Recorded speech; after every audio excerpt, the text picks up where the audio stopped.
The rope creaked like old leather in the wind, and that's when Samuel Hayes knew his 12 cents had bought him more than just a cabin. She hung there in the dim light filtering through broken shutters, impossibly tall even with her feet dangling 2 inches off the dirt floor.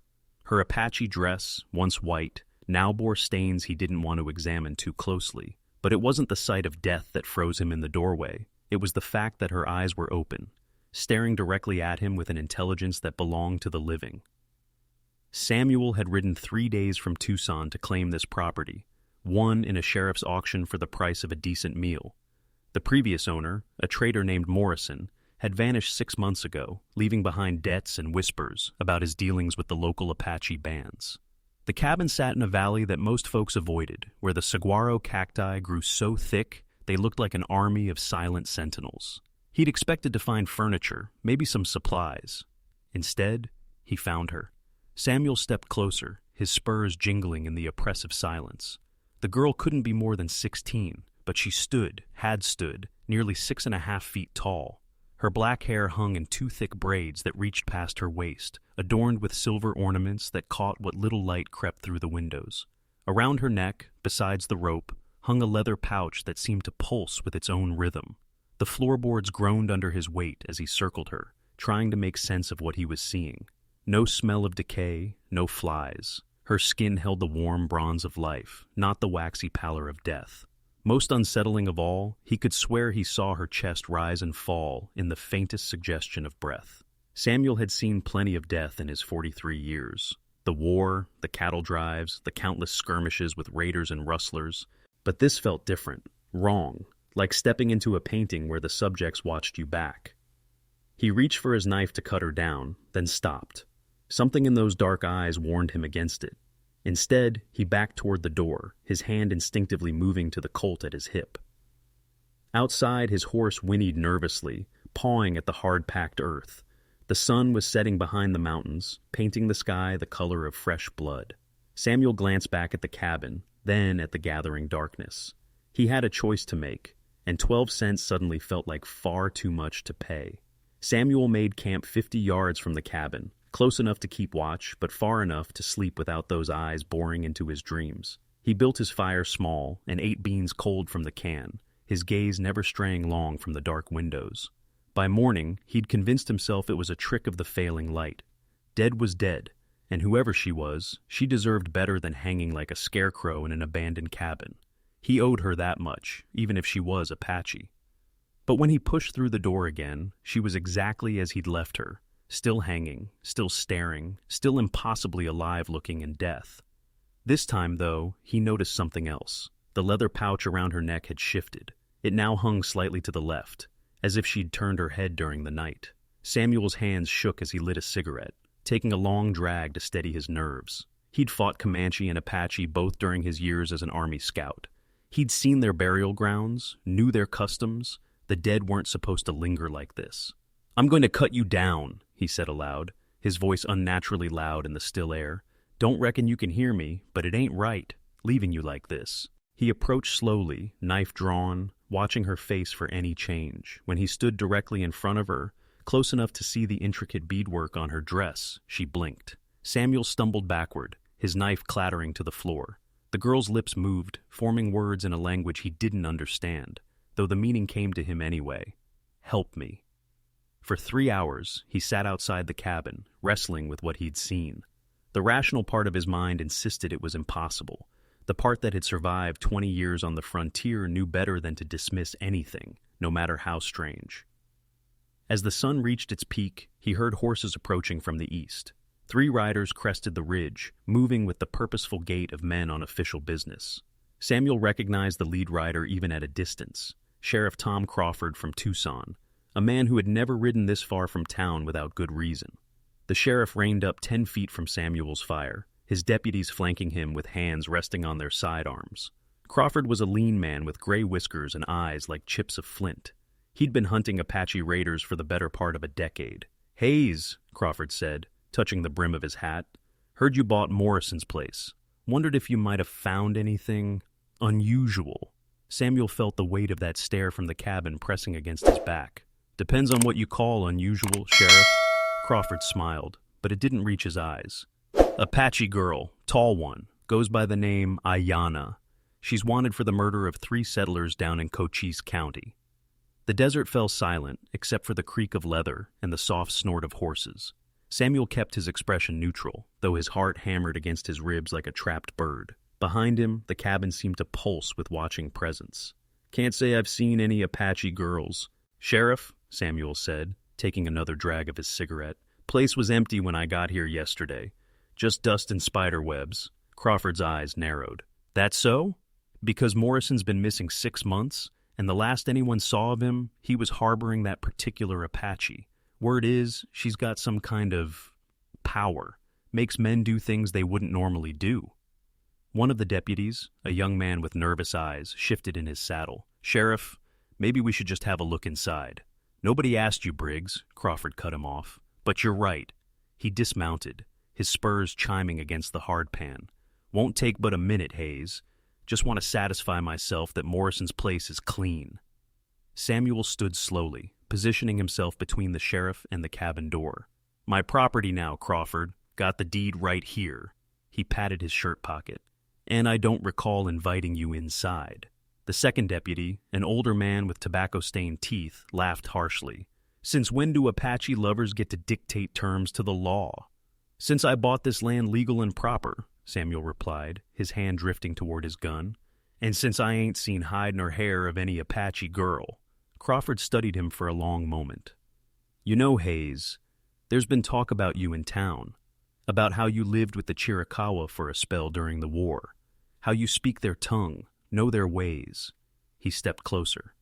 "Some folks wonder whose side you're really on." The accusation hung in the air like smoke. Samuel had indeed lived among the Apache for 3 months after being wounded and left for dead by his own unit. A medicine woman had nursed him back to health, and he'd learned enough of their language and customs to survive. It wasn't something he advertised, but in a territory where information traveled faster than good sense, secrets had a way of surfacing. "My side's my own business," Samuel said quietly, "just like what's on my property." Crawford's hand moved to his gun butt. "That's where you're wrong, Hayes. Apache raiders killed a family near Tombstone 2 weeks ago. Cut up a woman and her 2 children, something terrible. If you're hiding one of them, I told you, there's nobody here. Then you won't mind if we take a look." The standoff stretched like a bowstring. Samuel could feel sweat beading on his forehead despite the desert chill. 3 armed men against 1, and all of them convinced they were on the side of justice. Behind him, the cabin seemed to breathe with anticipation. Crawford took another step forward. "Last chance, Hayes. Step aside or we'll move you aside." "Wait!" The voice came from inside the cabin, speaking English with a heavy Apache accent. All 4 men turned toward the door as footsteps approached from within. She emerged like something from a fever dream, impossibly tall, moving with fluid grace despite the rope burns visible around her neck.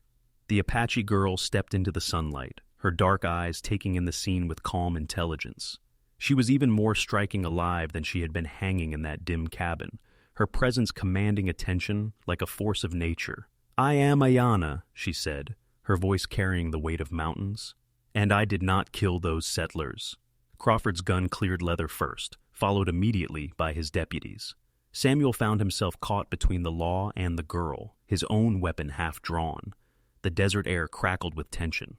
"Easy now," Samuel said, though he wasn't sure who he was talking to. "Let's all just—" "She's a wanted murderer, Hayes," Crawford barked. "Step away from her." Ayanna moved closer to Samuel, close enough that he could smell sage and wildflowers in her hair. "Your sheriff speaks of 3 dead in Cochise County," she said, "but he does not speak of the white men who killed my brother, who burned our sacred grounds, who hanged me in this place as a warning to my people." "Apache lies," the young deputy started. "No." Ayanna reached into the leather pouch around her neck and pulled out a small object, a child's wooden horse, carefully carved and worn smooth by small hands. This belonged to the settler boy, Tommy Brennan, age 7. He dropped it when the real killers took his family. Samuel recognized the craftsmanship immediately. Apache work, but made with love, not malice. "Where did you get this?" "I tried to save them," Ayanna said quietly. "I arrived too late. The men who did this wore masks, but one had a scar here." She traced a line down her left cheek, like lightning frozen in flesh. Crawford's face had gone pale. Samuel saw recognition there, quickly masked. The sheriff knew something about that scar, and it wasn't sitting well with him. "Even if that's true," Crawford said, though his voice lacked its earlier conviction, "you're still wanted for questioning. You'll have to come with us." Ayanna looked at Samuel, and in her eyes he saw something that cut straight through to his soul, not pleading, but understanding. She knew what choice he faced. She'd seen it before, in other men who had been forced to decide between doing right and staying safe. "She saved my life once," Samuel said quietly. "During the war. Apache medicine woman found me dying in the desert, nursed me back to health, never asked for anything in return." He paused, letting the lie settle into truth. "I owe her people a debt." It wasn't entirely false. An Apache woman had saved him, though it hadn't been Ayanna. But sometimes the truth was bigger than facts. Crawford's jaw tightened. "Don't make this harder than it has to. Be Hayes." Samuel stepped protectively in front of the girl. "She's under my protection now, Sheriff, and she's not leaving my property unless she wants to." The standoff lasted another heartbeat before Crawford made his choice. His gun lowered slightly, though he didn't holster it. "You're making a mistake, Hayes. A big one." "Maybe," Samuel said, "but it's mine to make." Crawford exchanged looks with his deputies, then spat into the dust. "When this comes back to bite you, and it will, don't expect any help from the law." He remounted his horse with sharp, angry movements. "And when more settlers turn up dead, their blood's on your hands too." The three lawmen rode away in a cloud of dust and resentment, leaving Samuel and Ayanna standing in the desert silence. Only when they disappeared over the ridge did Samuel allow himself to breathe freely. "Thank you," Ayanna said simply. Samuel turned to face her, studying the proud line of her jaw, the intelligence in her dark eyes. "You really didn't kill those people, did you?" "No, but the truth is a luxury your people rarely afford mine." She touched the rope burns on her neck absently. "Morrison found me trying to track the real killers. He offered to help, but fear made him weak. When Sheriff Crawford came asking questions, Morrison panicked and—" She gestured toward the cabin. "He thought a dead Apache girl would be better than a live one with inconvenient truths." "But you didn't die." Ayanna smiled for the first time, and it transformed her entire face. "My grandmother was a medicine woman. She taught me many things, including how to slow my heart, how to breathe so quietly that death might mistake me for one of his own. I could not hang there forever, but long enough." Samuel nodded slowly. The frontier was full of mysteries that didn't fit into the neat categories white men preferred. He'd learned long ago not to question what worked. "What will you do now?" he asked. "Find the man with the lightning scar. Bring justice for Tommy Brennan and his family." She paused. "A soul. And for my brother." "That's a dangerous path." "All paths are dangerous for my people now." Ayanna gathered her long braids and secured them with leather ties. "But some dangers are worth facing." Samuel watched her prepare to leave. This giant of a girl who'd survived hanging and had somehow made him believe in something larger than his own survival. "The offer stands," he said. "My protection, I mean, long as you need it." "I know." She touched his shoulder briefly, a gesture that somehow conveyed both gratitude and goodbye. "But some battles must be fought alone." Years later, Samuel would hear stories about the Apache woman who brought 3 masked killers to justice in Cochise County, how she'd tracked them for months, gathering evidence, building a case that even white courts couldn't ignore, how Sheriff Crawford himself had been implicated and removed from office. The stories always mentioned how tall she was, how she moved like a force of nature, how her eyes held the wisdom of mountains. He never saw Ayanna again, but sometimes, on quiet desert evenings when the sun painted the sky red, he'd look toward his cabin and remember the girl who'd refused to stay dead, who'd taught him that 12 cents could buy more than property. It could purchase the chance to do right when doing right mattered most.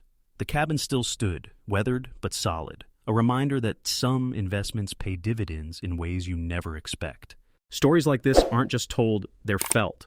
If you felt it too, subscribe and stay with us.